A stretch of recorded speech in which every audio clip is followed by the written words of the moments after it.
Apa makna menjadi manusia ketika biologi dan teknologi semakin sulit dipisahkan? Bab 30 mengajak kita menelusuri pola alam dan teknologi, peningkatan manusia, perpanjangan usia, transhumanisme, kesadaran mesin, sistem keyakinan, serta kebangkitan pengalaman luring yang taktil dan nostalgis.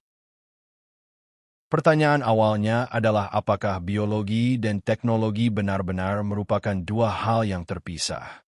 Hubungan tubuh dan teknologi telah lama memenuhi imajinasi manusia. Namun, pembagian antara alam dan teknologi dapat bersifat ilusif. Semuanya alami, dan semuanya dapat dipahami sebagai teknologi. Keterhubungan itu tampak pada pola-pola yang berulang. Pola pohon pada neuron juga terlihat pada internet, sebaran materi gelap, dan jaringan miselium. Urutan Fibonacci, rasio emas, fotosintesis, serta DNA sebagai penyimpan data memperlihatkan hubungan antara alam, tubuh, energi, dan informasi. Pola serupa juga muncul dalam cara manusia mengorganisasi diri. Sejumlah peneliti menilai bahwa pertumbuhan populasi membuat manusia menyerupai koloni semut raksasa. Prasarana, distribusi, transportasi, lini perakitan, kerjasama, anonimitas perkotaan, bahkan perbudakan menjadi ciri yang ditemukan pada keduanya. Analogi ini menunjukkan pola organisasi yang terus berulang.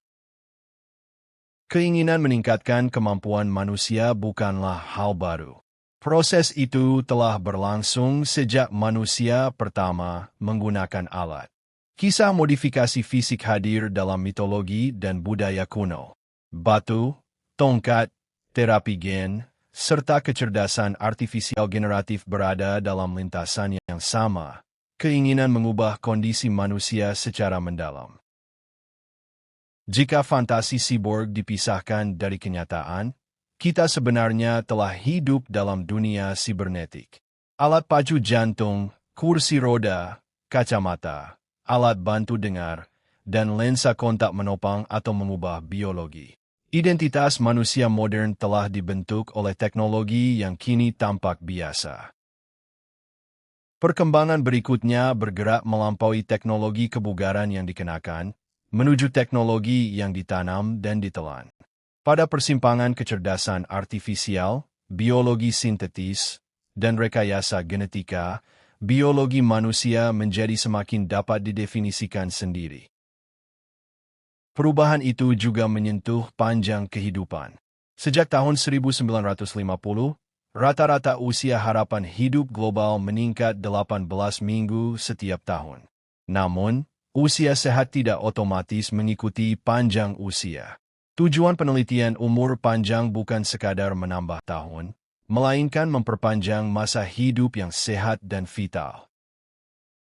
Para pendiri teknologi kini berinvestasi dalam perusahaan yang memperpanjang usia hidup dan usia sehat.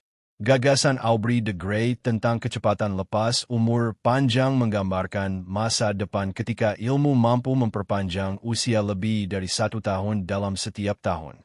Besarnya riset dan sumber daya membuat kemungkinan merekayasa keabadian terasa semakin dekat. 3 medan penting dalam perubahan manusia adalah implantasi, transplantasi, dan genetika. Cakupannya meliputi implan saraf, identitas, memori, transplantasi organik atau sintetis, penyuntingan gen, serta pengurutan DNA sintetis. Kemungkinan lainnya mencakup eksoskeleton, kendali pikiran, chip bawah kulit, tato biometrik, dan keabadian virtual. Namun, setiap kemajuan membawa pertanyaan privasi, moral, dan etika. Apakah masyarakat siap? Apakah akses hanya tersedia bagi mereka yang mampu, sehingga memperdalam kelas sosial? Berapa lama manusia semestinya hidup? Apakah sumber daya mencukupi? Dan apakah manusia sedang mengambil peran Tuhan? Kecerdasan artifisial mempercepat berbagai penemuan yang memengaruhi umur panjang. Perusahaan atau pemerintah yang sama dapat berinvestasi pada kedua bidang tersebut. Pada tingkat nasional, Penguasaan keduanya dapat menjadi ukuran daya saing, keamanan geopolitik, dan keamanan ekonomi. Disinilah transhumanisme memperoleh relevansinya. Pandangan ini melihat manusia sebagai makhluk yang ditakdirkan berkembang melampaui keterbatasan fisik dan mental melalui teknologi maju. Mungkinkah kita belajar jauh lebih cepat, memilih memori, dan meretas diri agar mampu bekerja, serta belajar lebih lama?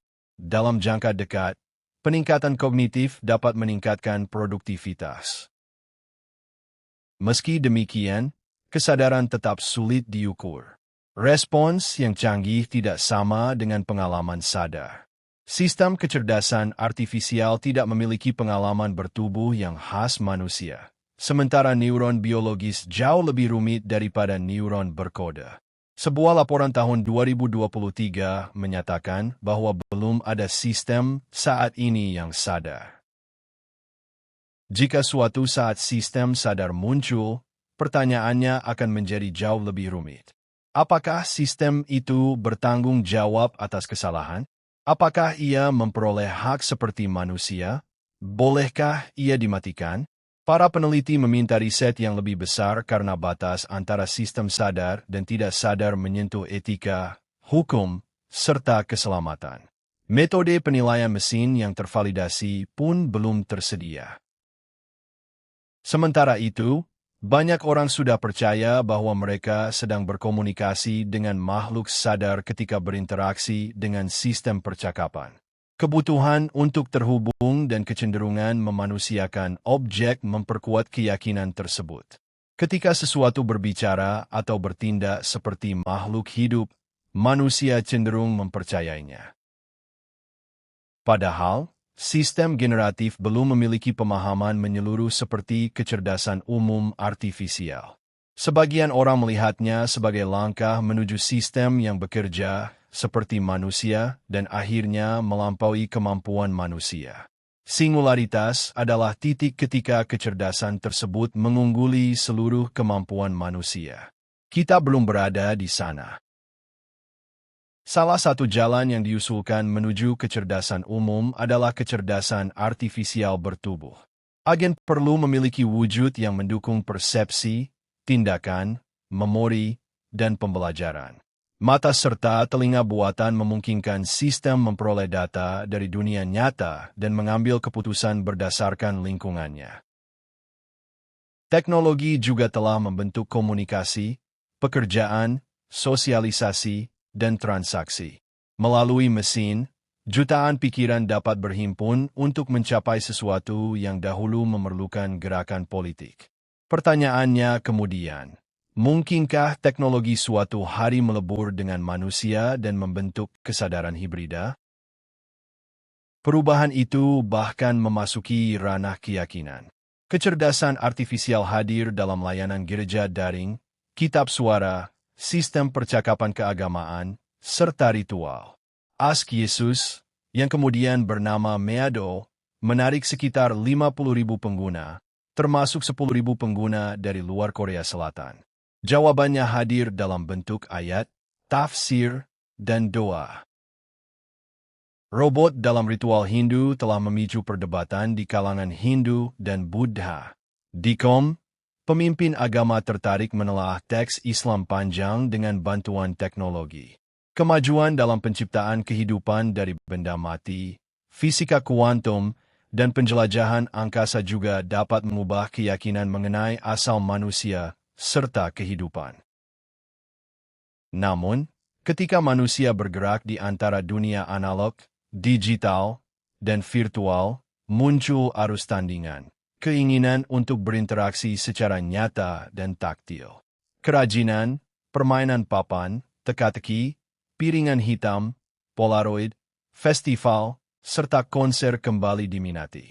Nostalgia menjadi mekanisme coping sekaligus peluang pasar. Ketika media sosial menua, optimisme memudar dan kebaruan digital kehilangan daya tarik. Pengalaman luring menjadi penawar kejenuhan internet. Perancangan pengalaman luring dapat menjadi pasar yang belum tergarap, terutama jika keluaran generatif terasa hambar dan berulang. Pengalaman emosional mungkin lebih baik dilayani oleh manusia. Pada akhirnya, biologi dan teknologi telah lama menyatu. Peningkatan tubuh dan umur panjang memerlukan batas etika. Kesadaran mesin belum terbukti dan masih sulit diukur. Teknologi mengubah keyakinan, hubungan, serta makna hidup, sementara pengalaman taktil dan luring menjadi penyeimbang.